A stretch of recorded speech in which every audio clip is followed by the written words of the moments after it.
अस्सलामुअलैकुम एवरीवन। आज हमारी 6th क्लास है पाइथन की। तो आज हम फंक्शंस पढ़ेंगे, फंक्शंस और मॉड्यूल। लास्ट क्लास में हमने मॉड्यूल्स कवर करे थे और फंक्शन ज़्यादा डीपली कवर नहीं हुए थे, इसलिए आज की क्लास में हमारा फंक्शन फोकस फंक्शंस पर होगा।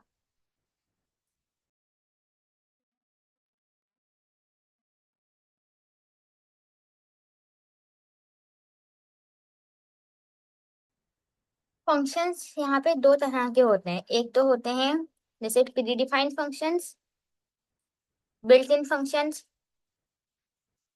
बिल्ट इन फंक्शंस और यूजर डिफाइंड फंक्शंस।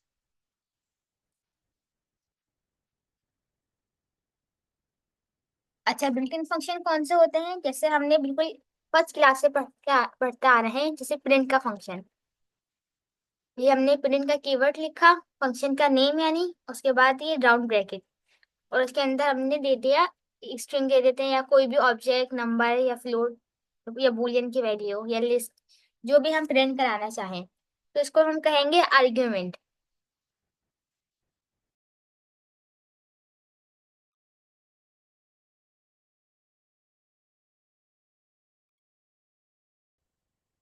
इसके अलावा हमारे पास बिल्ट इन फंक्शन में हमने देखे हैं, प्रिंट का एक फंक्शन होता है, एक लेन का फंक्शन देखा था, लिस्ट या फिर स्ट्रिंग की लेंथ चेक करने के लिए।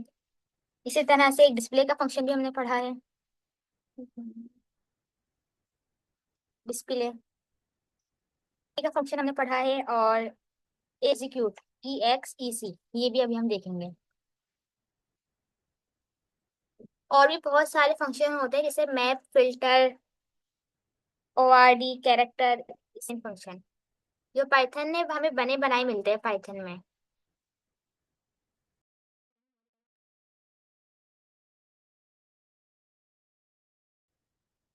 हो गया, ये हेलो वर्ल्ड प्रिंट हो गया। अब हम एक फंक्शन खुद बना के देखते हैं। ये हमारे पास एक बिल्ट इन फंक्शन था प्रिंट का। एक एग्जीक्यूट का फंक्शन हमने पढ़ा, इसके अंदर स्ट्रिंग देते हैं, और स्ट्रिंग के अंदर पाइथन का कोई भी कोड दे सकते हैं हम। जैसे मैंने इसमें यहाँ लिखा, स्ट्रिंग के अंदर में लिख रही हूँ ये प्रिंट हेलो, ये देखें, ये एग्जीक्यूट हो गया। ये क्या करता है फंक्शन, जो भी हमने स्ट्रिंग के अंदर लिखा होता है उसको ये डायरेक्ट इस तरह से करके रन करता है। मैं स्ट्रिंग के अंदर अगर लिखूँ जैसे 3+5, सिर्फ 3+5 वही प्रिंट नहीं हुआ ना, उसको प्रिंट भी कराना है। प्रिंट प्रिंट हो गया। इसके अलावा हम कोई वेरिएबल भी बना सकते हैं। जैसे मैंने ये एक वेरिएबल बनाया है, इसको मैं मल्टी लाइन इसमें कर लेती हूँ, से ए सिंपल टू,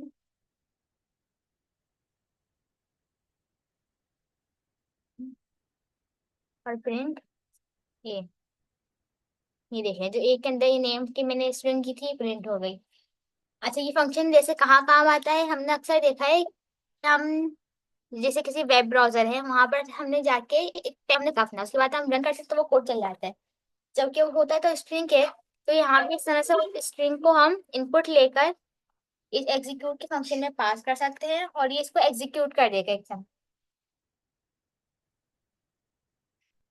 तो अब हम देखते हैं यूजर डिफाइंड फंक्शन, यानी कि वो फंक्शन जो हम खुद से बना सकते हैं।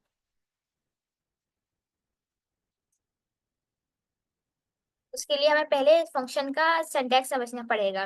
जैसे हमारे पास जावा स्क्रिप्ट में, टाइप स्क्रिप्ट में कीवर्ड था फंक्शन का, यहाँ पर हमारे पास कीवर्ड थे DEF, डेफ। फिर उसके बाद फंक्शन का नेम, जो भी हम अपने फंक्शन का नाम रखना चाहें, फिर पैरेंथेसिस, ये राउंड ब्रैकेट, और इसके अंदर हम पैरामीटर लेंगे, जैसे ये पैराम 1, उसके बाद इसकी टाइप, कॉलन के बाद फिर ये पैराम 2, इसकी टाइप, इसी तरह से और जितने भी हम लेना चाहें। फिर ये एरो आएगा, और एरो के बाद रिटर्न टाइप, रिटर्न टाइप, फिर कॉलन आएगा। जैसे ये वाला पार्ट हम स्किप भी कर सकते हैं, लेकिन अगर हम रिटर्न टाइप बताना चाहें तो ये इस तरह से, फिर कॉलन, फिर इंडेंटेशन आएगी, ये स्पेसिस आएंगी, ताकि हम फंक्शन की बॉडी में आ जाएं। फिर ये ट्रिपल स्ट्रिंग के अंदर हम यहाँ लिखेंगे डॉक स्ट्रिंग। अब डॉक स्ट्रिंग क्या है, जैसे मैंने इस पे हवर करा, मुझे मेरे पास की पूरी डेफिनेशन आ गई कि ये फंक्शन क्या काम करता है क्या नहीं। ये देखें यहाँ एग्जीक्यूट के फंक्शन का आ गया। इसी तरह से अगर हम अपना लिखना चाहें अपने फंक्शन के बारे में, तो हम वो सारे इस डॉक स्ट्रिंग के अंदर लिख सकते हैं। और फिर इसके बाद आ गई फंक्शन की बॉडी।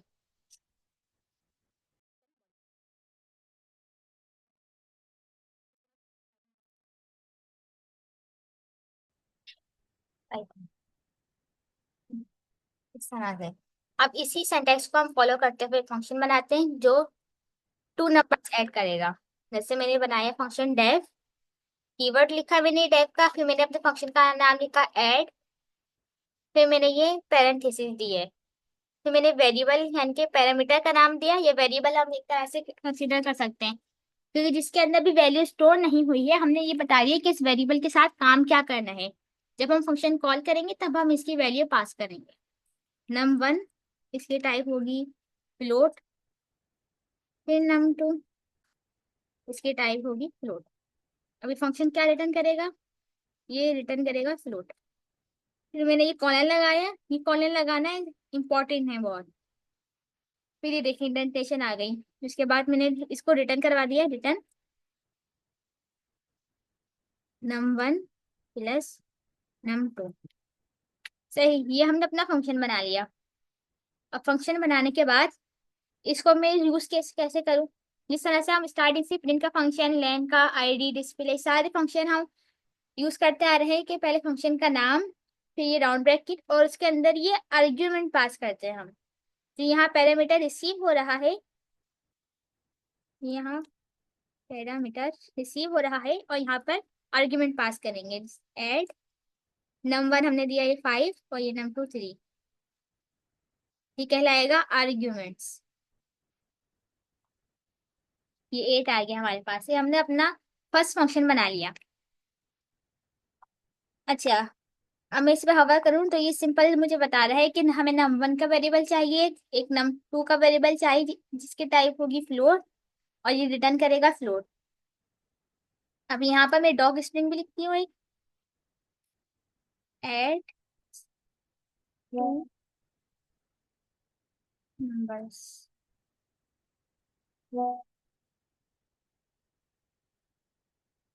अब इसको मैं हवा करूंगी तो यहाँ पे इसकी आ रही है डेफिनेशन एक तरह से, ये डिस्क्रिप्शन के लिए कि ऐड टू नंबर्स की फंक्शन दो नंबर्स को ऐड करता है।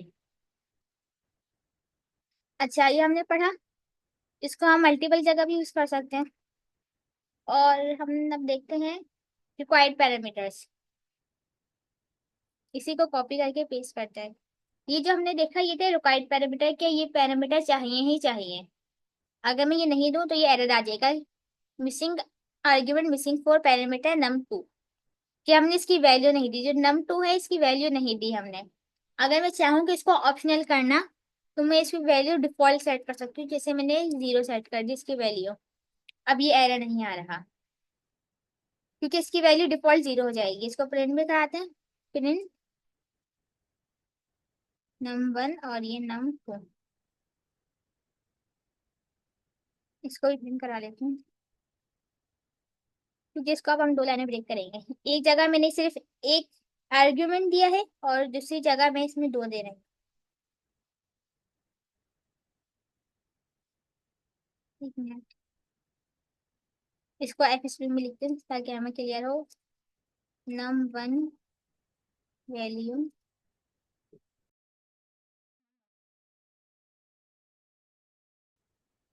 And num2 value num2। ये देखें यहाँ पर num1 की वैल्यू 5 आई और num2 की वैल्यू हमने कुछ नहीं दी थी, इसलिए जो डिफॉल्ट वैल्यू थी वो आ गई 0। और यहाँ पर हमने num2 की वैल्यू प्रोवाइड करी तो यहाँ पर num2 की वैल्यू 2 आ गई। अच्छा, अब हम देखेंगे रिटर्न फंक्शन और नॉन रिटर्न फंक्शन। यहाँ तो लिख देती हूँ मैं ये return functions and non return functions.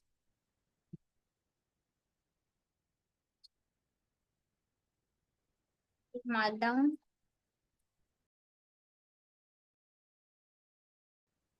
अच्छा, अभी रिटर्न फंक्शन और नॉन रिटर्न फंक्शन क्या होता है?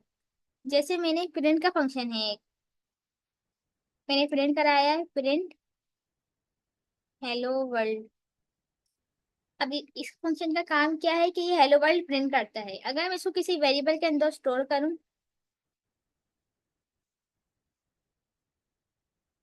और उस वेरिएबल को प्रिंट कराऊं, तो ये नन प्रिंट हुआ। यानी कि फंक्शन कुछ भी रिटर्न नहीं करता। ये देखिए, नन नन रिटर्न करता है, हैशटैग नन। तो ये नॉन रिटर्न फंक्शन है, नन नॉन रिटर्न फंक्शन। और जो फंक्शन कोई वैल्यू रिटर्न करे वो भी रिटर्न फंक्शन होता है। जैसे कि लेन का फंक्शन है, लेन हेलो वर्ल्ड प्रिंट ए। ये देखें, यहाँ पे इसने वैल्यू रिटर्न करी, मीन्स ये एक रिटर्न फंक्शन है जो वैल्यू रिटर्न करता है। अस्सलाम वालेकुम एवरीवन। वालेकुम अस्सलाम। वालेकुम अस्सलाम। कैसे हैं आप? मैं ठीक अल्हम्दुलिल्लाह, आप कैसे हैं? अल्लाह का शुक्र, ठीक। बिल्ट इन फंक्शन कवर हो गए? ये अभी सिंपल फंक्शन से यूजर डिफाइन समझा रही है ना अभी आप? स्टार्टिंग के। अच्छा, हमने रिटर्न फंक्शन भी देख लिया और नॉन रिटर्न भी देख लिए। अब हम देखते हैं कुछ पोजिशन आर्ग्यूमेंट देखते हैं, पैरामीटर्स पे हम आते हैं। दोबारा यहीं पर आते हैं हम, एक मार्कडाउन। और अब हम बात करेंगे आर्ग्यूमेंट्स। आर्ग्यूमेंट्स, अच्छा यहाँ पर है पोजिशनल आर्ग्यूमेंट्स।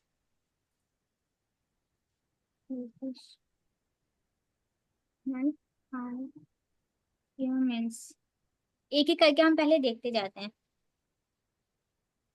इसको सिंपल रखते हैं। अच्छा, यहाँ पर हमने लिया एक num1 की वैल्यू जिसकी हमने वैल्यू दी 5, और num2 की वैल्यू जिसकी वैल्यू दी हमने 2।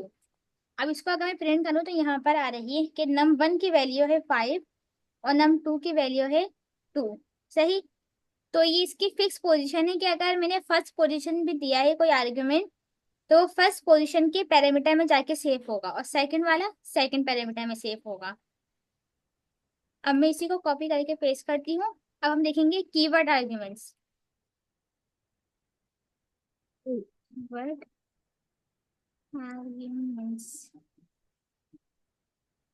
अच्छा, पहले क्या हो रहा था कि 5 की वैल्यू num1 में स्टोर हो रही थी और 2 की वैल्यू num2 में। अब मैं यहाँ लिखूंगी num2 इज इक्वल टू 5 और num1 इज इक्वल टू 2। अब देखें कि जो num2 की वैल्यू है, 5 की जो वैल्यू है वो नंबर 2 में स्टोर हो रही है, यानी कि इस पैरामीटर में। क्योंकि मैंने इसमें बता दिया कि num2 की वैल्यू 5 है, तो ये कीवर्ड आर्ग्यूमेंट्स है। ये कीवर्ड है ना, जिस तरह से हम लिखते हैं डिक्शनरी में लिखते हैं ना, उस तरह से आप समझते हैं इसको। यहाँ पर ये num1 की वैल्यू 2 है और num2 की वैल्यू 5 है। लेकिन हमने यहाँ पर इंटीजर यूज कर रहे हैं ना, तो ये डेटा टाइप फ्लोट क्यों लगा ये? इंटीजर लिख लेते हैं, नो प्रॉब्लम। ये तो आ गया। एक मिनट इसको और ये एरर भी नहीं दे रहा। पाइथन में एरर्स नहीं देता ये। पाइथन है, पाइथन हम्म। कैच नहीं होती है अभी रन टाइम पे टाइप के एरर, जबकि टाइप स्क्रिप्ट में टाइप के एरर्स आते थे। अच्छा, ये एरर इसलिए तो नहीं है। टाइप ना भी लगाएं तो कोई इशू नहीं। कोई हम्म इशू नहीं। और जो दूसरी बात है कि हम फ्लोट में इंटीजर स्टोर कर सकते हैं, लेकिन इंटीजर में फ्लोट स्टोर नहीं कर सकते। जैसे अगर मैं हम्म। 5.5 कर दूं, 5.5, तो कोई एरर नहीं। बड़ी डेटा, छोटी डेटा टाइप अगर ये स्टोर हो सकती इंटीजर है होता तो और मैंने बड़ी डेटा टाइप। ये एरर आ जाएगा। अच्छा, अब इसको हम लेके फिर आगे बढ़ेंगे। हमने देख लिया ये पोजिशनल आर्ग्यूमेंट्स देख लिए हमने, और ये कीवर्ड आर्ग्यूमेंट्स देख लिए। अब हम देखेंगे अनलिमिटेड आर्ग्यूमेंट्स, जो स्टैटिक के सिंबल से हम रिप्रेजेंट करते हैं। आर्ग्यूमेंट्स और आगे भी लिख देती हूँ मैं, एंड कीवर्ड आर्ग्यूमेंट्स। अच्छा, अब हम देखते हैं, पहले आर्ग्यूमेंट्स देखते हैं हम। अब जैसे मैंने दो नंबर लिए थे, अब मैं चाहूँ कि यूजर कितने भी नंबर दे उसको सबका टोटल करके दूंगी मैं। तो मैंने यहाँ स्टैटिक का सिंबल लगाया, ये स्टैटिक का सिंबल, सिंगल स्टैटिक। अब मैंने यहाँ लिख दिया नंबर्स। सही। अभी मैं इसकी टाइप नहीं दे रही, इसकी टाइप हम पहले प्रिंट करके देखेंगे, टपल में आती है इसकी टाइप, प्रिंट नंबर्स। और टाइप भी देखें हम पहले, हम टाइप नंबर्स। अच्छा, इसकी टाइप क्योंकि टपल में आती है इसलिए मैं ऐसा करती हूँ, एक वेरिएबल बनाया मैंने, टोटल इक्वल टू 0, और फोर एन, एक मैंने लूप लगाया फॉर एन इन नंबर्स, के सारे नंबर्स का टोटल करने के लिए, total plus equal to N, और रिटर्न टोटल। अच्छा, मैं यहाँ पे क्या कर सकती हूँ, जैसे मैंने दिया 6, 5, 2, 8, 9, ऐसे मैंने मल्टीपल आर्गुमेंट्स दे दिए। अब ये देखें, इसकी डेटा टाइप है टपल। अब ये क्या कर रहा है, फंक्शन जो मैंने इसकी बॉडी लिखी सिंपल की, टोटल पहले 0 है, फिर एक एक एलिमेंट पे आइट्रेशन परफॉर्म होगी, और ये 6 है, 6 टोटल में प्लस हो गया, फिर 5 टोटल में प्लस हो जाएगा, इस तरह से करके, और आखिर में ये रिटर्न कर देगा टोटल कितने भी ऐड होके हमारे पास वैल्यू आएगी। अच्छा, अब हम इसके डेटा टाइप डिफाइन करते हैं, टपल, और फिर इंटीजर लिखा। अच्छा, हम यहाँ इस तरह लिखेंगे तो इसमें एक प्रॉब्लम ये है, इसके अंदर एक प्रॉब्लम ये कि टपल में अगर हमने इंटीजर लिखा है तो मीन्स कि उसके अंदर एक ही आ सकती है वैल्यू, सिंगल वैल्यू आ सकती है। तो इसके लिए मैं कॉमा लगा के डॉट डॉट डॉट, एक तरह से आप रेस्ट पैरामीटर समझ लें। आई थिंक राउंड ब्रैकेट होंगे। नहीं नहीं, यही है, ये इसमें तुम्हारा है।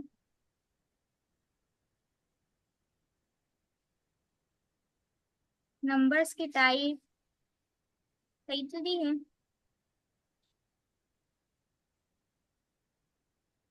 डबल। अगर मैं सिर्फ इसको इंटीजर दूं, अच्छा सिर्फ इंटीजर ही नहीं है टाइप, ऐसे पहले मैंने सना दी थी टाइप, ये टाइप देखें तो आपने अभी राउंड ऐसे ब्रैकेट रही है। करके देखा होगा शायद, टप्पल राउंड ब्रैकेट से डिनोट होता है ना। नहीं नहीं, इसमें स्क्वायर ब्रैकेट है, राउंड ब्रैकेट नहीं है, ये देखें, ये जो मैंने टाइप पहले लिखी थी यहाँ पे, वो इस तरह से कुछ आ रही है कि टपल के अंदर एक और टपल है। अगर मैं सिर्फ, मुझे इसकी सिर्फ डेटा टाइप लिखनी है सिंपल इंटीजर, ये जो सारे आर्ग्यूमेंट है इसकी टाइप क्या होगी, सिर्फ इंटीजर। ये हमने देखा, ये अनलिमिटेड आर्ग्यूमेंट। अब देखते हैं हम अनलिमिटेड कीवर्ड आर्ग्यूमेंट्स,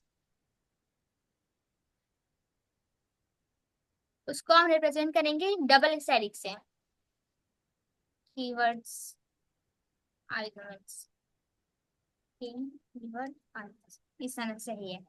अच्छा, इसको प्रिंट भी करा लेते हैं, type of keyword arguments dictionary के फॉर्म में आएगा, आई गेस, और इसकी रिटर्न टाइप नन, क्योंकि सिर्फ हम इसमें प्रिंट करा रहे हैं, कुछ रिटर्न नहीं कर रहे हैं। अच्छा, अब इसके अंदर हम आर्ग्यूमेंट कैसे देंगे, जैसे मैंने दे दिया a equal to 6, b equal to 3, x equal to 6, 8, z equal to 9, पहली पेयर से होगा इसके लिए। इस तरह से। यानी कि पहले मेरे पास जो हमने कीवर्ड दिए थे, वो वही कीवर्ड थे जो मैंने यहाँ पे पैरामीटर में डिफाइन किए थे, num1 और num2। अब यहाँ पे मैं अपनी मर्जी से कोई भी कीवर्ड दे सकती हूँ, और ये देखें, ये प्रिंट हो गए सारे कीवर्ड आर्ग्यूमेंट्स, और ये प्रिंट हो गया ये कीवर्ड आर्ग्यूमेंट्स की टाइप डिक्शनरी। अब डिक्शनरी के हमने सारे मेथड पढ़े हुए हैं, कि अगर इसके अंदर कोई ये की हो, जैसे इफ मेरे पास की है एक नेम इन कीवर्ड आर्ग्यूमेंट्स, क्या अगर इसके अंदर नेम नाम की हो, नेम नाम की हो, तो हम प्रिंट कराएंगे एफ स्ट्रिंग के साथ हेलो और नेम। अब मैं रन करूंगी। नेम नहीं की, एक सेकेंड, पहले आगे नेम प्रिंट डाल देते हैं क्योंकि कुछ भी प्रिंट नहीं कर रहा, नन आ रहा है यहाँ पे। मिस ये स्ट्रिंग इन्वर्टेड कॉमास हटाएं। ये बात है, जी। एरर आएगा। इससे ओहो। पहले आप ऐसे समझिए जैसे मेरे पास एक डिक्शनरी है, इसके अंदर मेरे पास एक है की नेम। अब मुझे इसको प्रिंट कराना है, मैं कैसे कराऊंगी? पहले मैं इस जो डिक्शनरी का वेरिएबल है उसका नाम लिखूंगी, फिर स्क्वायर ब्रैकेट लगा के स्ट्रिंग के अंदर की का नेम। तो इस तरह से मेरे पास ये जो है कीवर्ड आर्ग्यूमेंट्स, ये के आर का मेरे पास एक वेरिएबल नेम है। फिर उसके बाद मैंने स्क्वायर ब्रैकेट लगाए, फिर मैंने स्ट्रिंग के अंदर की लिख दी अपनी इस तरह से।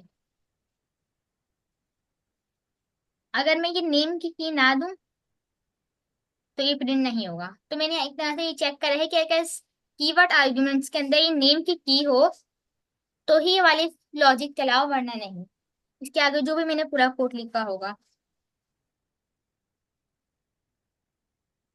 अच्छा, हमने सिंपल देख ली कीवर्ड आर्ग्यूमेंट्स और हमने सारे सिंपल फंक्शन देख लिए। अब हम चलते हैं आगे जनरेटर फंक्शन की तरफ। मदिया आप वो स्टार्ट करवा ले जनरेटर फंक्शन। ओके, हम अपनी स्क्रीन शेयर करें। जी।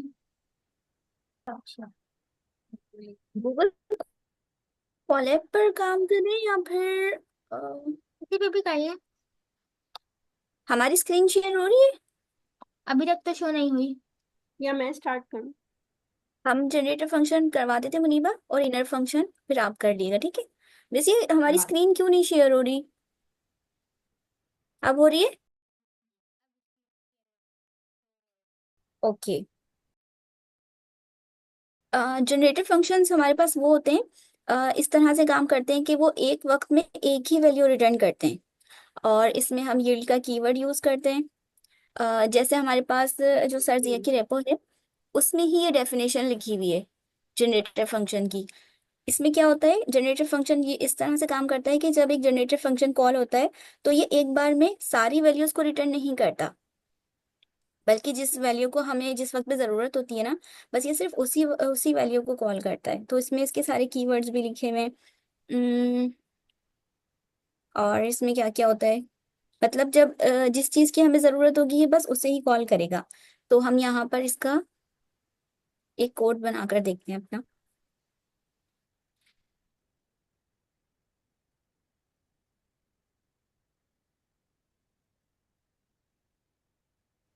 हम सिंपल फंक्शन बना लेते हैं।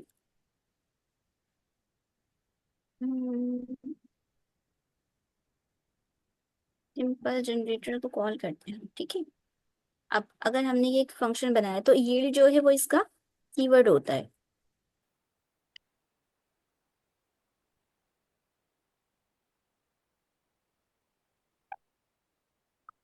सबसे पहले तो हम इसके लिए जो कीवर्ड यूज किया जाता है यील्ड, एक हमने सिंपल सा फंक्शन बनाया है। उसके बाद हमें इसमें ऑब्जेक्ट, जनरेटर ऑब्जेक्ट को हमें क्रिएट करना होता है।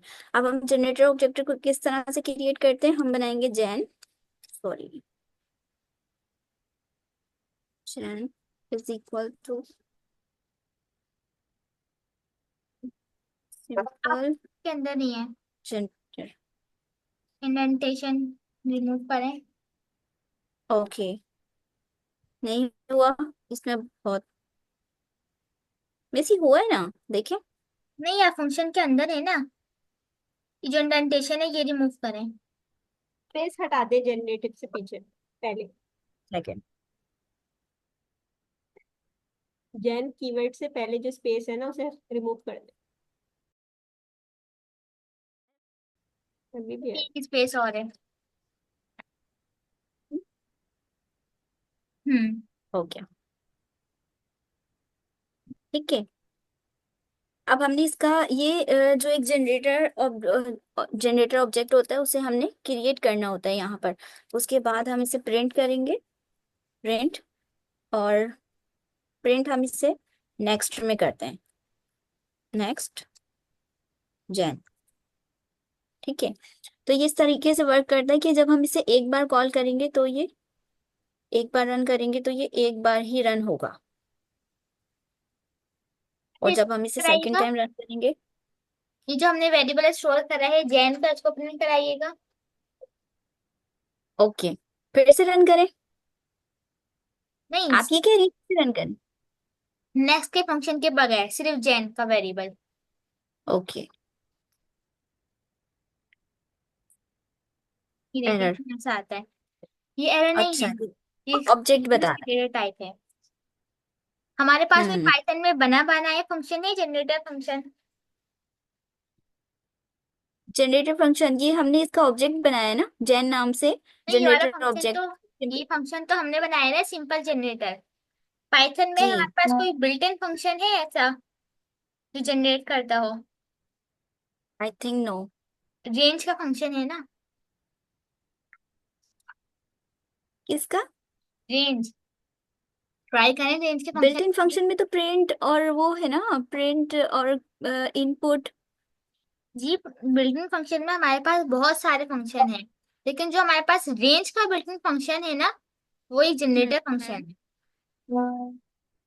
ओके, जो रेंज वाला फंक्शन है। जी, वो भी एक जनरेटर फंक्शन है। Words के लिए। देखें आप उसको भी। एक और ये कोड का ब्लॉक ने इसके अंदर किसी वेरिएबल में स्टोर करें बगैर लिस्ट लगाए। हाँ, हमेशा उस पर लिस्ट लगाते हैं ना। एक और हमारे पास एक फंक्शन है लिस्ट का, वो हम लगाते हैं हमेशा रेंज के फंक्शन पे, या फिर हम लूप में लगाते हैं डायरेक्ट। किस तरह बनाए ये वाला रेंज कोड, या फिर जी, कोई और वेरिएबल बना? जैसे आप लिखे ए, ओके। एक न्यू ब्लॉक में आप लिखे A is equal to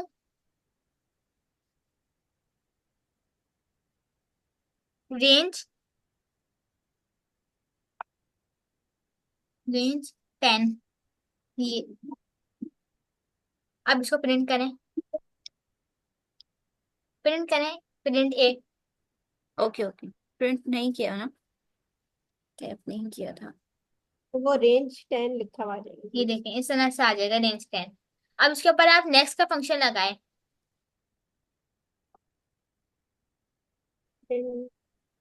next ए।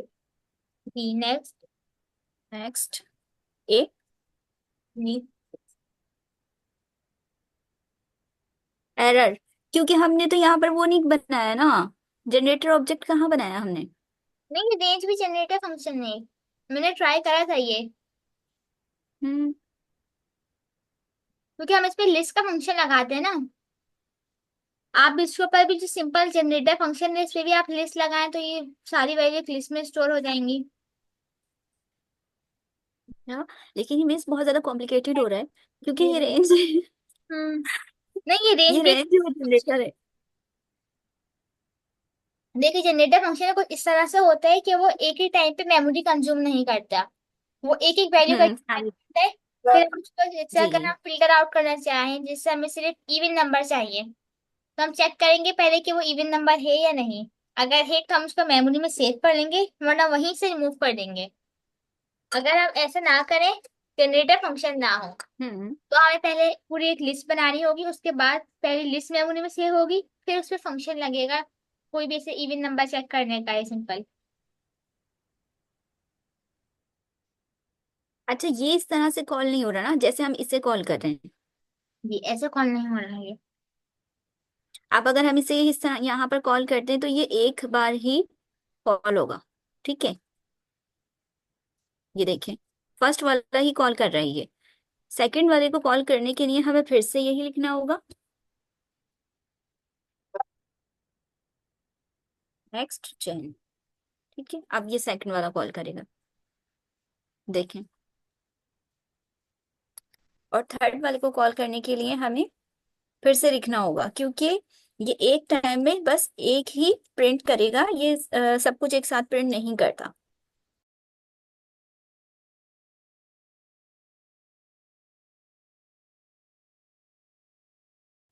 अगर हम इस पे लिस्ट का फंक्शन लगाएं, एक न्यू कोड ब्लॉक में करते हैं ये भी ट्राई। हम्म। लूप के जरिए भी कर सकते हैं इसे। हम्म। अगर हम इसे लूप में करेंगे तो किस तरह करेंगे, जैसे हम बनाते हैं काउंट। काउंटर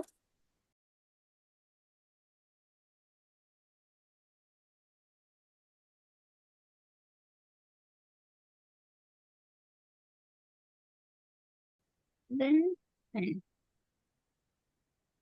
तो यहाँ पर भी हमने एक लूप का फंक्शन बनाया है ना, वाइल लूप हम यहाँ पर यूज कर रहे हैं। हमने एक सिंपल फंक्शन बनाया है यहाँ पर एन, ठीक है। अब ये काउंट जब भी हम लूप बनाते हैं तो उसमें क्या करते हैं कि ये गलत हो गया है, काउंट इज इक्वल टू 1, ठीक है। अब उसके बाद हमने लगाया while count, count greater than होना चाहिए ये एन, ठीक है, एन से ग्रेटर देन हो। यील्ड काउंट करेंगे क्योंकि यील्ड जो है वो इसका कीवर्ड है, वैल्यू जनरेट करेगा ये यहाँ पर। उसके बाद हम यहाँ पर ये क्या होगा कि 1 बाय 1 हर वर्ड में लूप चलेगा तो 1 बाय 1 प्लस होता जाएगा, ठीक है। अब हम फिर से वही करेंगे कि अपना ऑब्जेक्ट बनाएंगे, जनरेटर ऑब्जेक्ट बनाएंगे।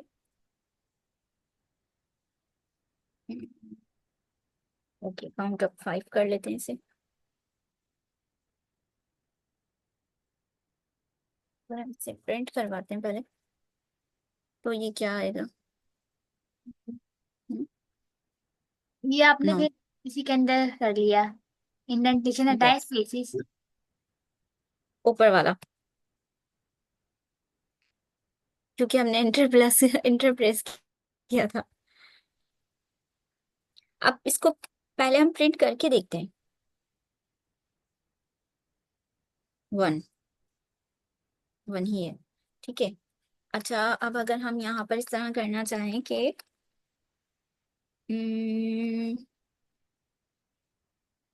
For loop number in, screen share हो रही है। जी स्क्रीन शेयर हो रही है। हाँ, बिल्ट इन फंक्शन भी कवर हो गए हमारे पास, और यूजर डिफाइंड फंक्शन भी कवर हो गए। उसके बाद हम बात कर रहे थे lambda function. Basically lambda function ये होता है कि जब आप कोई भी फंक्शन एक लाइन में डिफाइन करना चाह रहे हो, जो हमारा नॉर्मल तरीका है, डिफॉल्ट तरीका है फंक्शन को यूज करने का, उसको नहीं यूज करें। जैसे कि हम इस एग्जांपल में देख लेते हैं कि हम स्क्वायर के एक वेरिएबल में एक फंक्शन बना रहे हैं, और इसमें ये होता है कि एनोनिमस फंक्शन होता है ये, यानी कि इसको हम लैम्डा के वर्ड से मतलब डिनोट करते हैं। और इसमें आगे हम जो भी पैरामीटर्स पास करना चाह रहे हैं वो हम आगे लिख देते हैं, और उसके बाद जो रिटर्न करके या प्रिंट करवाते थे ना हम फंक्शन के अंदर, फंक्शन की बॉडी में, वो कॉलन के बाद हम लिखेंगे। इसको हम करके देख लेते हैं उससे भी।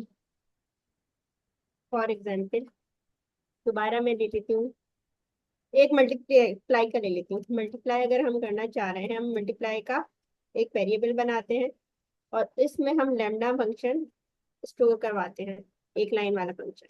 और उसमें हम पैरामीटर पास करवा देते हैं दो, एक एक्स ले लेते हैं और एक वाई ले लेते हैं। और अब हम क्या करते हैं कि इसके अंदर जो बॉडी के फंक्शन की बॉडी में काम होना है वो हम करते हैं। मल्टीप्लाई में बेसिकली काम क्या होता है, दोनों वेरिएबल को आपस में मल्टीप्लाई करवाना है। हम चाहे तो ज्यादा वेरिएबल ले सकते हैं, जैसे कि एक्स वाई के अलावा हम जेड भी ले सकते हैं। तो हमने एक्स वाई और जेड को मल्टीप्लाई करवा दिया, ठीक है। हो जाओ। फिर अगर हम इसे प्रिंट करवाना चाह रहे हैं, हम प्रिंट करवा देंगे मल्टीप्लाई। तो जब हम मल्टीप्लाई को कॉल करेंगे तो हम इसमें इसकी वैल्यूज देंगे एक्स वाई जेड। ये बता भी रहा है कि तीन हमारे पास वैल्यूज की जरूरत है। हम यहाँ देंगे 1 2 और 3 फॉर एग्जाम्पल। तो इन तीनों को आपस में मल्टीप्लाई कर देगा, और आखिर में हमारे पास 1 × 2 क्या होता है 2, 2 × 3 क्या होता है 6। तो हमारे पास एंड में रिजल्ट आ जाएगा। हम कोई और फंक्शन भी बना सकते हैं, जैसे कि इधर हम बनाना चाहें ग्रीट का, और इसमें हम पैरामीटर क्या डालना चाह रहे हैं, नेम। तो अब बॉडी में हम क्या करवाना चाह रहे हैं कि प्रिंट करवा दो एक ग्रीट का message, welcome to our class. और यहाँ हम पास कर देंगे इसका वेरिएबल, मतलब पैरामीटर जो हमने नेम का यहाँ पास किया है ना, वो हम यहाँ पर पास कर देंगे। उसके बाद हम इसे कॉल कर लेते हैं। जब हम ग्रीट को कॉल करेंगे तो हम इसमें नेम को पास करेंगे, यानी कि हमने उधर पैरामीटर में एक आर्ग्यूमेंट रखा हुआ है नेम का, जिसकी वैल्यू हमें चाहिए होगी जब हम उसे फंक्शन को कॉल करेंगे। फॉर एग्जाम्पल हम ले लेते हैं हुरैन का नाम। तो जब हम इसे कॉल करेंगे तो welcome to our class Hurain, एक लाइन में हमारा फंक्शन बन गया लैम्डा की मदद से। इसी तरह मैंने ऐड का बनाकर देखा है कि जब हम ऐड का फंक्शन बना रहे हैं लैम्डा के जरिए, तो उसमें हमने दो वेरिएबल ले लिए ए और बी, और उन दोनों वेरिएबल को उसकी बॉडी में कॉलन के बाद प्लस करवा दिया है। जब ए और बी को प्लस करवाया है, 4 प्लस हो गए हैं जब हमने उसे प्रिंट करवाने की कोशिश की है, और उसका रिजल्ट हमारे पास आ गया। तो इसकी हम टाइप कैसे लिखेंगे? इसकी टाइप भी देख लेते हैं। प्रिंट वैसे मुझे आइडिया नहीं है, टाइप हम देख लेंगे। यानी कि हम इसमें जो पैरामीटर रिसीव कर रहे हैं उसकी टाइप, और जो रिटर्न करा रहे हैं वैल्यू। टाइप फंक्शन है किसकी, लैम्डा की टाइप? नहीं, लेमडा की नहीं, जिसके अंदर हम ए और बी आर्ग्यूमेंट ले रहे हैं और जो इसकी वैल्यू हम रिटर्न करा रहे हैं, उन दोनों की टाइप। इसमें थोड़ा ठीक है, कॉम्प्लिकेटेड है। देखते हैं। इसकी टाइप टाइप बता हम दो। एक ही मैंने करके नहीं देखी है बस। एरर क्यों दे रहा है? नहीं, ऐसे नहीं आएगा। टाइप डिफाइन जैसे हम फंक्शन में करते हैं ना, कॉलन लगा के हम टाइप लिखते हैं, जैसे इंटीजर है या स्ट्रिंग है। तो आप चाह रही हो कि हम फंक्शन की टाइप भी बता दें? जी। तो हम यहाँ बता सकते हैं कि जब आपने इधर ए और बी को डिफाइन करा है, तो इसी के आगे आप बता सकते हैं ना, नहीं होगा? नहीं, इस यहाँ इस इंटीजर है। तरह नहीं होता। तो ये कॉलन लिखने से तो ये हम फंक्शन के पैरामीटर्स और बॉडी में डिफरेंस कर रहे हैं ना। इसके लिए हम इंपोर्ट करेंगे टाइप कॉलेबल। इसको इंपोर्ट करें फ्रॉम टाइपिंग इंपोर्ट कॉलेबल। ये मैं अभी हमने पढ़ा था ना जनरेटर फंक्शन, उसमें भी मैंने मुझे बताना था मगर मैंने जहन से निकल गया। ये भी हम कवर कर लेते हैं। है ही नहीं, कहाँ कॉलम में? From typing, from typing import callable. अच्छा, फ्रॉम टाइपिंग फंक्शन है हमारा, इंपोर्ट करवा दो। कहाँ है? कैपिटल ठीक है। ठीक अच्छा, अब उसकी टाइप हम वेरिएबल पे लगाएंगे। ऐड के बाद कॉलन लगाएं, ऐड के बाद कॉलन। अब लिखें कॉलेबल कैपिटल सी से। आपने सी ओ लिख दिया। है। ऐसे लिखना होता है टाइप? मैंने ये टाइप करी नहीं है। सी ए, नहीं मैं कह रही हूँ आपने सी ओ लिख दिया था ना, कॉलेबल। स्केलेबल, अच्छा, सही, सही है। अब स्क्वायर ब्रैकेट लगाएं। ये हमारा बन गया फंक्शन की टाइप। अब इसके अंदर एक और स्क्वायर ब्रैकेट लगाएं। अब लिखे हम पहले पैरामीटर की टाइप, जैसे ए की टाइप हमें लिखनी है तो हम यहाँ लिखेंगे इंटीजर। फिर हमने कॉमा लगाए, बी की टाइप लिखी इंटीजर। अब इस स्क्वायर ब्रैकेट के बाहर आए, अब कॉमा लगा। पैरो, हाँ, कॉमा अब लिखिए जो रिटर्न टाइप होगी, जैसे हम इंटीजर रिटर्न करा रहे हैं ना, जी इस तरह से ये रिटर्न टाइप हो गई। जो फर्स्ट स्क्वायर ब्रैकेट के अंदर है, ये दो स्क्वायर ब्रैकेट हैं, एक के अंदर एक। जो सही। इनर स्क्वायर ब्रैकेट है उसके अंदर हमारी पैरामीटर की टाइप आएंगी, जितने पैरामीटर है उतनी टाइप लिख दी हमने। और उसके बाद कॉमा लगाने के बाद जो रिटर्न टाइप है वो लिख दी,